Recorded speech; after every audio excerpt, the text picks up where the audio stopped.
Hi hello ನಮಸ್ಕಾರ ಎಲ್ರಿಗೂ. Butter ಕೈ ರುಚಿಗೆ ತಮ್ಮೆಲ್ಲರಿಗೂ ಸ್ವಾಗತ.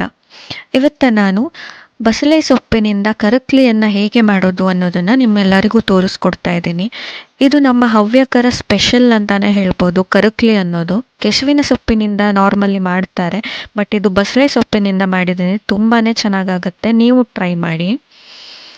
ಇಲ್ಲಿ ನಾನು ಒಂದು ಸ್ವಲ್ಪ ಬಸಳೆ ಸೊಪ್ಪನ್ನು ತೊಗೊಂಡಿದ್ದೀನಿ. ಬಸಳೆ ಸೊಪ್ಪಲ್ಲಿ 2 ವಿಧ ಇರುತ್ತೆ, ಒಂದು ಕೆಂಪು ಬಸಳೆ ಹಾಗೂ ಹಸಿರು ಬಸಳೆ ಅಂತ. ಇಲ್ಲಿ ನಾನು ಹಸಿರು ಬಸಳೆಯನ್ನು ತೊಗೊಂಡಿದ್ದೀನಿ.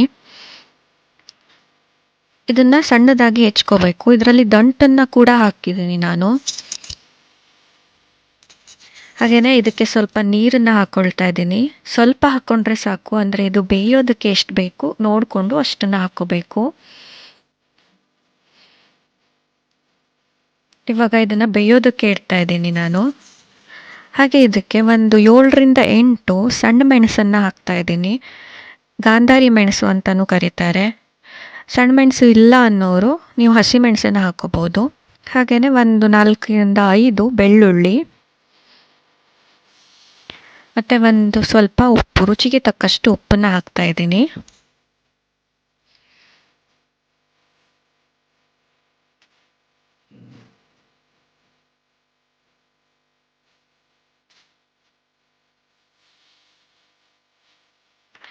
ಇವಾಗ ಇದಕ್ಕೆ ಹುಳಿಗೆ ನಾನು ಸ್ವಲ್ಪ ಹುಣಸೆ ಹಣ್ಣನ್ನು ಹಾಕ್ತಾ ಇದ್ದೀನಿ. ನೀವು ಬೇಕಿದ್ದರೆ ಇಲ್ಲೇ ಹುಳಿಗೆ ನಿಂಬು ರಸವನ್ನು ಕೂಡ ಹಾಕ್ಕೋಬೋದು.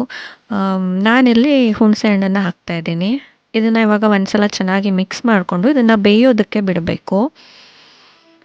ನೋಡಿ, ಇವಾಗ ಇದು ಬೆಂದಿದೆ, ಕಲರ್ ಚೇಂಜ್ ಆಗಿದೆ, ಗೊತ್ತಾಗುತ್ತೆ ನೋಡಿ ಇದು ಬೆಂದಿದೆ ಅಂತ. ಈ ಥರ ದಂಟನ್ನು ಹಾಕ್ಕೊಂಡ್ರೆ ತುಂಬಾ ಚೆನ್ನಾಗಿರುತ್ತೆ. ಸ್ವಲ್ಪ ದಂಟು ಹಾಗೆ ಸ್ವಲ್ಪ ಎಲೆನ ಮಿಕ್ಸ್ ಮಾಡಿ ಹಾಕೋಬೇಕು. ನೋಡಿ, ಇವಾಗ ಇದನ್ನು ಆರೋದಕ್ಕೆ ಬಿಟ್ಟು ಇದನ್ನು ಮಿಕ್ಸಿಗೆ ಹಾಕಿ ಚೆನ್ನಾಗಿ ರುಬ್ಕೋಬೇಕು. ನೋಡಿ, ಇವಾಗ ರುಬ್ಕೊಂಡಾಗಿದೆ. ಈ ಥರ ನೈಸಾಗಿ ರುಬ್ಕೋಬೇಕಾಗತ್ತೆ. ಕಡಿ ಇದ್ದರೆ ಅಷ್ಟು ಚೆನ್ನಾಗಿ ಅನಿಸಲ್ಲ. ನೀವು ಬೇಕಿದ್ದರೆ ಇಲ್ಲಿ ಒಂದು ಸ್ವಲ್ಪ ಕಾಯಿಯನ್ನು ಕೂಡ ಹಾಕ್ಕೋಬೋದು, ತೆಂಗಿನ ತುರಿಯನ್ನು ಹಾಕ್ಕೋಬೋದು. ಇವಾಗ ನಾನಿಲ್ಲಿ ಇದಕ್ಕೆ ಬೆಲ್ಲದ ಪೌಡ್ರನ್ನ ಹಾಕ್ತಾಯಿದ್ದೀನಿ. ನೀವಿಲ್ಲಿ ಯಾವುದೇ ಬೆಲ್ಲವನ್ನು ಕೂಡ ಯೂಸ್ ಮಾಡ್ಕೋಬೋದು. ಬೆಲ್ಲ ಹಾಕಿದ್ರೆ ಸ್ವಲ್ಪ ಟೇಸ್ಟ್ ಚೆನ್ನಾಗಿ ಬರುತ್ತೆ ಅಂತ ಹಾಕ್ತಾಯಿದ್ದೀನಿ. ಕೆಲವೊಬ್ಬರು ಇಷ್ಟಪಡಲ್ಲ ಬೆಲ್ಲ ಹಾಕಿದ್ರೆ.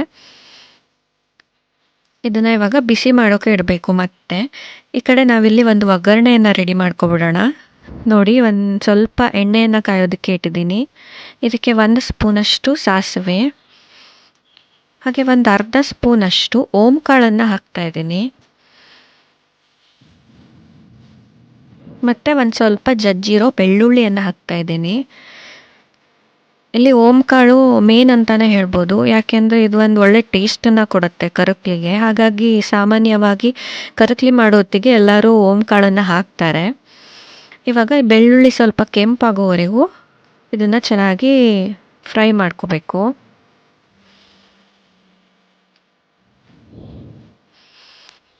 ಇವಾಗ ಬಿಸಿಗಿಟ್ಟಿರೋ ಕರಕ್ಲಿಗೆ ಒಗ್ಗರಣೆಯನ್ನು ಹಾಕ್ತಾ ಇದ್ದೀನಿ. ಹಾಕಿ ಒಂದ್ಸಲ ಮಿಕ್ಸ್ ಮಾಡ್ಕೊಬೇಡಿ.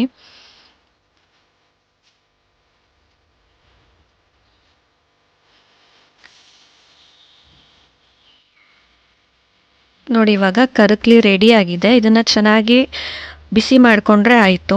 ಇದು ಬಿಸಿ ಅನ್ನಕ್ಕೆ ತುಂಬಾ ಚೆನ್ನಾಗಿರುತ್ತೆ, ರುಚಿಯಾಗಿರುತ್ತೆ ಅಂತಲೇ ಹೇಳ್ಬೋದು. ನೀವು ಒಂದ್ಸಲ ಇದನ್ನು ಟ್ರೈ ಮಾಡಿ, ಹಾಗೆಯೇ ಹೇಗಾಗಿದೆ ಅಂತ ನನಗೆ ತಿಳಿಸಿ. ಈ ವಿಡಿಯೋ ನಿಮ್ಮೆಲ್ಲರಿಗೂ ಇಷ್ಟ ಆಗಿದೆ ಅಂದ್ಕೊಳ್ತೀನಿ. ಇಷ್ಟ ಆಗಿದ್ದರೆ ಈ ವಿಡಿಯೋನ ಲೈಕ್ ಮಾಡಿ, ಹಾಗೆಯೇ ಹೆಚ್ಚು ಜನರಿಗೆ ಶೇರ್ ಮಾಡಿ. ಹಾಗೆಯೇ ನನ್ನ ಚಾನಲನ್ನು ಸಬ್ಸ್ಕ್ರೈಬ್ ಮಾಡೋದನ್ನು ಮರಿಬೇಡಿ. ಇನ್ನು ಮುಂದಿನ ವಿಡಿಯೋದೊಂದಿಗೆ ನಾನು ಸಿಗ್ತೀನಿ. ಅಲ್ಲಿವರೆಗೂ take care, bye. Thank you.